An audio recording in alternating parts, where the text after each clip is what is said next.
All right, hey everyone, welcome back. So today we're going deep on something that might sound a little, well, negative at first glance.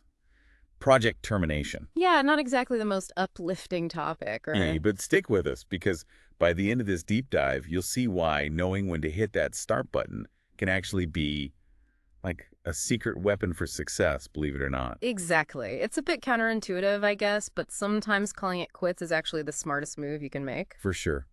And to guide us through this whole project termination landscape, we've got a document here simply titled projecttermination.pdf. Straightforward, right? To the point. It lays out like all the reasons why projects end up getting the axe before they ever see the light of day. And some pretty compelling arguments for why that's not always a bad thing. Yeah, that's the surprising part. Sometimes, and the source makes a strong case for this, sometimes ending a project early is the absolute best decision. Think about it. The business world, it's constantly changing, right? So what might have been a brilliant idea a year ago, even 6 months ago. Poof, gone. Exactly. Could be totally irrelevant today. It's like you pour your heart and soul into developing some new product. You're all in. Then, bam, the market shifts. Nobody wants it anymore. Ouch. Yeah, talk about a punch to the gut. That's got to be heartbreaking. And that's exactly when pulling the plug early can actually be a lifesaver for everyone involved. Okay, so in that kind of scenario, sticking with the project would be like, what, throwing good money after bad? Yeah, pretty much. It's way more strategic to cut your losses and move on to something, with more potential. So it's like ripping off a Band-Aid. Right. Hurts for a second, but then you're good. Exactly. Short-term pain for long-term gain. Yeah. And our source material, it actually highlights a bunch of other reasons why projects might get terminated early. Oh, yeah. Like what? Well, sometimes it's just that the initial, assessment was off, the project just doesn't have a good chance of succeeding. Makes sense. Other times you run into these unforeseen delays that push the timeline way out, and suddenly it just doesn't make financial sense to keep going. Okay, I get that. But doesn't cutting a project short, I mean, doesn't that sometimes mean missing out on, like, future benefits that you just don't see yet?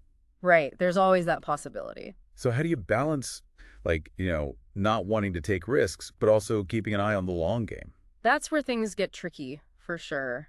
It takes a really careful analysis of the whole situation, all the factors. You got to weigh everything. Exactly. And sometimes it just becomes clear that the potential benefits, they just don't outweigh the growing costs and the risks. It's not realistic. And remember, every project, it ties up resources, right? Time, money, people. Resources that could be used somewhere else. Exactly. So sometimes letting go is actually the best way to free up those resources for something more promising. Okay, that makes sense. So how do you know, like really know if a project has truly, bombed? Right. Or if it just needs a little nudge in the right direction. Exactly. Because our source mentions something called a project completion audit. Is that the key here? It's a big part of it, yeah. Think of it like a project autopsy. Whoa. Okay, a little dark, but I like it. It's a deep dive into what went right, what went wrong, and what could have been done differently. So you learn from the experience, even if it wasn't a total success. Exactly. It helps you make better decisions next time. Okay, so what does this audit actually involve? Is it like everyone sitting around pointing fingers? Oh, no, no, no. It's way more structured than that, more objective. There are actually different types of audits, each one focusing on a specific part of the project. Okay, so break it down for us. What are the different types? Well, first you've got the financial audit, which, no surprise, looks at the money side of things. Did we hit the budget? That kind of thing. Exactly. Were the projected returns accurate? Did we actually make money or lose money? Then there's the technical audit. Okay, and that one focuses on whether the project met its quality goals and stayed within scope. Makes sense, Yeah. because who wants a product that's full of bugs or doesn't actually do what it's supposed to do, right? Right, that's a recipe for disaster. And then you've got the schedule audit. Was the project completed on time? Yep, because time is money, as they say. Delays can really snowball, they impact other projects, potentially damage relationships with clients. It's a domino effect. Exactly. So these audits, they're like a report card for the project, grading it on its financial performance, how well it was executed technically, and whether it stuck to the timeline. Anything else? There's one more, the social audit, and this one's especially important for projects that have a wider social impact. Okay, so like a project that affects the community or the environment. Exactly. This audit looks at the project's effects on those broader stakeholders, not just the immediate people involved. Got it. So we've got a pretty good grasp on why projects might get shut down early, and we know this project completion audit can help us, like, dissect those decisions. But let's be real for a minute. Yeah, let's get down to it. We've all seen projects go totally south. Why does that happen? What are those common pitfalls that send projects spiraling towards failure? That's a great question. And honestly, some of the answers, they might surprise you. The source material really digs into this. One of the biggest culprits is this thing called scope creep. Have you ever heard of that? Scope creep. Sounds kind of scary, like something out of a horror movie. Well, it can be pretty terrifying for a project, that's for sure. Imagine you're building a house, right? Okay, I'm picturing it. And you start with a really clear plan. You know exactly what you want, the number of bedrooms, the size of the kitchen, the whole 9 yards. Got it. Blueprints all laid out. But then as the project goes on, you start thinking, well, maybe we could add another bathroom here. Oh, I see where this is going. And wouldn't it be nice to have a bigger deck? And before you know it... That cozy little cottage has turned into a mega mansion. Exactly. And that's basically what scope creep is, this uncontrolled expansion of the project's scope, often without really considering the impact on the budget, the timeline, or the resources. So it's like those home renovation shows where they end up like way over budget and months behind schedule because they keep adding all these fancy features. You got it. And in the business world, scope creep can be a real project killer. It leads to missed deadlines, blown budgets, and sometimes you end up with a final product that doesn't even meet the original objectives. Yikes, that's not good. Right. So how do you avoid this scope creep monster? Is it just a matter of being really, really strict with the initial plan? That's a good starting point for sure. But it's also really important to have a clear process for managing changes. You know, anytime someone proposes a change to the scope, it needs to be carefully evaluated. You got to look at the impact on the whole project. Because sometimes a tiny little change can have like a huge ripple effect. Oh, absolutely. It's like the butterfly effect thing, right? Yeah. Flap your wings in Brazil and a hurricane starts in Florida. Exactly. Small changes can have big consequences. And speaking of things that can derail a project, another major pitfall is poor communication. Oh, yeah. I can see how that would be a problem. When team members aren't on the same page, it's like trying to build a house where everyone's speaking a different language. That sounds like a recipe for disaster. It is. Nothing gets done, everyone's frustrated, and the project ends up going nowhere fast. Okay, I've definitely been in projects where communication was a nightmare. Emails flying back and forth, conflicting instructions, people missing meetings. It's chaos. So, how do you keep everyone on the same page? What's the secret? The key is to establish clear communication channels right from the start and make sure everyone knows how to communicate and when. So, like regular team meetings. Exactly. Progress reports, maybe a shared project management platform, anything that helps keep information flowing smoothly. That makes sense. And I imagine leadership plays a big role here too, right? Mm. A good leader can set the tone for open and honest communication. Oh, absolutely. A strong leader can inspire the team, keep everyone motivated, and guide the project toward success. But on the flip side, a weak leader or an ineffective leader. That can really throw a wrench in the works. Yeah, it can be a major roadblock. So what are some of those leadership pitfalls that can send a project spiraling downward? Well, one common mistake is failing to clearly define roles and responsibilities. You know, when people don't know what they're supposed to be doing. Or who's in charge of what? Exactly. It creates confusion, you get duplication of effort, missed deadlines. It's a mess. Too many cooks in the kitchen. Exactly. Another leadership trap is creating a culture of fear, you know, where people are afraid to speak up. Oh, yeah, I've seen that. Nobody wants to rock the boat. Right. They're afraid to share their ideas or challenge the status quo because they might get shot down. It stifles creativity, right? Totally. A healthy project environment, it encourages open communication, you know, constructive criticism. And learning from mistakes. Exactly. After all, we're all human. We all make mistakes. It's how we respond to those mistakes that determines whether we succeed or fail. That's a great point. It's not about being perfect. It's about being able to adapt and learn as you go. That's it. And speaking of adapting, one of the things that often gets overlooked is the importance of being flexible, being responsive to change. Because in the real world, things rarely go exactly according to plan, right? Never. Unexpected challenges pop up, Market conditions change, client needs evolve. Being able to adapt to those changes, that's crucial for project success. So it's not just about sticking rigidly to the plan. It's about being agile, being responsive to the ever-changing landscape. Exactly. And on that note, let's talk about the importance of starting small. Our source material actually emphasizes the advantages of tackling smaller, more manageable projects, especially for organizations with limited resources. Okay, that's interesting. We often think bigger is better, right? But maybe not when it comes to project management. It might seem counterintuitive, but there's a lot of wisdom in starting small. Smaller projects, they offer more flexibility, you get faster results. And less risk, right? Yeah, the risk of catastrophic failure is much lower. So it's like dipping your toes in the water before diving headfirst into the deep end. Perfect analogy. And for startups or businesses with limited cash flow, smaller projects allow for a more iterative approach.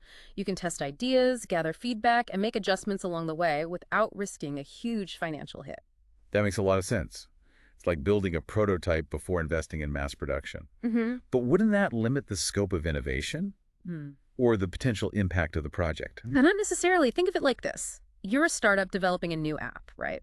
With a smaller initial release, you can get into users' hands faster, you get that feedback, you can adapt quickly, a massive multi-year project. Well, it might miss the boat entirely because the market has moved on by the time you launch. Okay, I'm starting to see the appeal of thinking small. So we've talked about scope creep, communication breakdowns, leadership fails, and the benefits of starting small. Are there any other major project pitfalls lurking out there that we need to be aware of? Oh, absolutely. Plenty more where those came from. Let's start with something that might seem obvious, but it trips up a lot of people. Underestimating the time and resources needed to complete a project. Oh yeah, I've definitely fallen into that trap before. It's easy to be overly optimistic when you're excited about a new project. It's a classic mistake. We tend to focus on the best case scenario, right? And we underestimate the potential for delays, unexpected challenges, all those inevitable hiccups that happen along the way. So how do we avoid that pitfall? Is it just a matter of like padding the timeline and the budget, Yeah. giving yourself a little extra wiggle room? That's part of it, for sure, but it also requires a really thorough and realistic assessment of the project requirements, the available resources, the potential risks. So it's about doing your homework up front, being honest with yourself about the potential challenges. Precisely. And another crucial factor is choosing the right technology for the job. Using the wrong technology can lead to inefficiencies, compatibility issues, even project failure. Right, it's like trying to build a skyscraper with hand tools. Yeah. You might eventually get there, but it's going to take a lot longer, and the quality might not be so great. Exactly. The technology has to align with the project's specific needs, the team's expertise, and of course, the overall budget. Okay, so we've covered a lot of ground here. From scope creep to communication breakdowns to the perils of underestimating time and resources. What else do we need to know to avoid project disaster? Well, there's one more big one that we need to talk about, and it's something that often gets overlooked: the human factor. Okay, I'm intrigued. Tell me more. We often get so caught up in the technical side of project management, Right. the timelines, the budgets, the deliverables, that we forget the projects are ultimately about people. Right. At the end of the day, it's people who do the work, make the decisions, and determine whether a project succeeds or fails. Exactly. So it's crucial to create a positive and supportive work environment, a place where people feel valued, respected, and empowered to do their best work. That makes sense. Happy people tend to be more productive, more creative. Exactly. And when people feel like they're part of a team, they're more likely to go the extra mile, support each other, and overcome challenges together. So it's not just about managing tasks, it's about managing people. That's it in a nutshell. And that brings us to another crucial aspect of project success: leadership. Ooh, leadership. That's a big one. What do we need to know about leadership in the context of project management? Well, effective leadership is absolutely essential. It's about setting a clear vision for the project, motivating the team, and navigating all those inevitable challenges that come up along the way. So what are some of the qualities that make for a great project leader? A great project leader is someone who can communicate effectively, inspire confidence in their team, foster collaboration, and make tough decisions when they need to. It sounds like they need to be pretty adaptable too. Oh, absolutely. Resilient, able to stay calm under pressure. So it's not just about being a technical expert. It's about having strong people skills and the ability to rally the troops. You got it. And a good leader also knows how to delegate effectively. empowering team members to take ownership of their work and contribute their unique skills and perspectives. So it's about creating a culture of trust and empowerment, where everyone feels like they have a stake in the project's success. Precisely. And speaking of success, let's shift gears for a moment and talk about what it actually means to achieve project success. Because it's not just about checking boxes and meeting deadlines. Okay, there's more to it than that. I'm all ears. True project success goes beyond just the tangible deliverables. It's about creating something of value, whether that's a new product, a streamlined process, or a positive impact on the community. So it's about the bigger picture, the why behind the what. Exactly. And it's also about the journey, the lessons learned, the relationships built, the growth that occurs along the way. That's a great point. A successful project is one that leaves everyone feeling like they've accomplished something meaningful and they've learned something valuable along the way. Couldn't have said it better myself. And on that note, let's dive into some specific strategies for achieving project success. Because while there's no magic formula, there are definitely some best practices that can significantly increase your chances of hitting that finish line with a smile on your face. All right, let's do it. Give us the inside scoop on how to win at project management. Okay, so let's get down to it. Give us the goods. What are the secrets to really nailing project success? All right, well, one of the most, I guess you could say, fundamental principles is thorough planning. Yeah, planning. We hear that all the time. It might seem obvious, but you'd be surprised how many projects go totally off the rails just because of inadequate planning. So it's not just about, having a general idea of what you want to do. It's about actually creating a detailed roadmap. Right? Exactly. Clear objectives, timelines, figuring out how you're going to allocate resources. Like having a blueprint, but for the whole project. That's a great way to put it. A well-defined plan, it acts as a guide for all the decision-making, and it ensures that, everyone's working towards the same goal. Keeps everyone on track. Exactly. And it also helps you identify potential risks ahead of time. So you can have a plan B or even a plan C if things go sideways. Exactly. Having those contingency plans in place can be a lifesaver. Because let's be real, no matter how much you plan, there are always going to be those unexpected curveballs, right? Oh, absolutely. Things happen. And that's where adaptability comes in. You're being able to roll with the punches. Exactly. A successful project team, they need to be able to adjust to changing circumstances, make course corrections when they need to. Stay flexible. Exactly. And stay focused on that ultimate goal, even when things get a little, messy. Okay, so we've got thorough planning, we've got adaptability. What else? Effective communication, that's another huge one. We talked about that a bit earlier. Yeah, but it's so important, it's worth emphasizing again. Clear, concise, and frequent communication is absolutely essential. To keep everyone in the loop. Keeps everyone on the same page, prevents misunderstandings, helps foster a sense of teamwork and collaboration. Right, because nobody wants to be left out of the loop, right? Exactly. And remember, communication, it's not just about conveying information. It's a two-way street. Yeah, it's about listening, asking questions, making sure everyone feels heard and understood. Okay, so it's about sending and receiving information effectively. Got it. And being transparent. Oh, transparency, that's a good one. Being open and honest about the project's progress, the challenges you're facing, any risks that pop up. No sugarcoating. Right. That builds trust and it allows for, more effective problem solving. So we've got thorough planning, we've got adaptability, effective communication, transparency. What else is on the project success checklist? Another big one is having the right people on the bus, so to speak. Assembling that dream team. Exactly. Having a team with the right skills, the experience, and just as importantly, the right attitude. Because even with the best plan in the world, if you don't have the right people to execute it, it's not going to go anywhere. It's like having a Ferrari, but nobody who knows how to drive stick shift. Perfect analogy.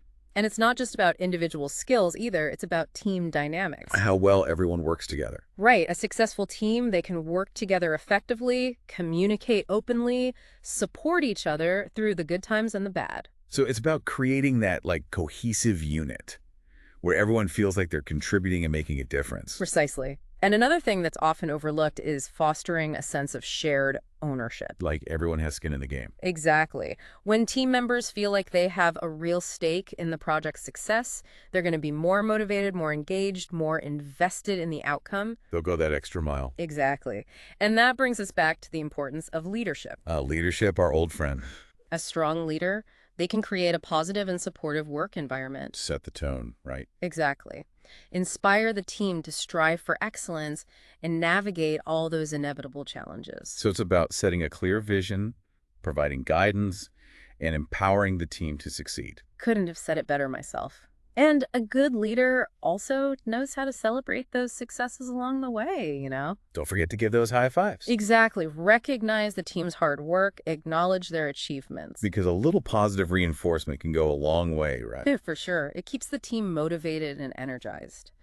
And finally, it's important to remember that project management, it's an iterative process. Always learning, always improving. Exactly. It's about learning from those mistakes, being able to adapt to changing circumstances, and continuously improving your approach. So it's not about being perfect. It's about being willing to, learn and grow along the way. Well said. And by embracing that mindset of continuous improvement, you can increase your chances of not only achieving project success, but also developing your own skills and expertise as a project manager. This has been a really insightful deep dive into the world of project termination and project success. It's been a great discussion. We've learned that while ending a project early can sometimes be the best decision, understanding why projects fail and what makes them succeed can really help us navigate this whole complex landscape with more confidence. Definitely. We've covered a lot of ground today, from scope creep and communication breakdowns to the importance of thorough planning, adaptability, effective communication, strong leadership, and building that cohesive and empowered team. Absolutely. And I think one of the biggest takeaways for me is that, true project success, it goes beyond just meeting those deadlines and delivering those concrete things. It's about the big picture. It's about creating something of value, fostering growth and learning, and making sure everyone involved feels like they've contributed to something meaningful. Couldn't agree more. And I think the most important takeaway from all of this is that project management, it's a human-centered endeavor at its core. It's about people working together to achieve common goal. And by focusing on that human element, we can really increase our chances of not just achieving project success, but also creating a positive and rewarding experience for everyone involved. That's a great point to end on. So remember, everyone, it's not just about managing projects, it's about leading people. Until next time, happy projecting.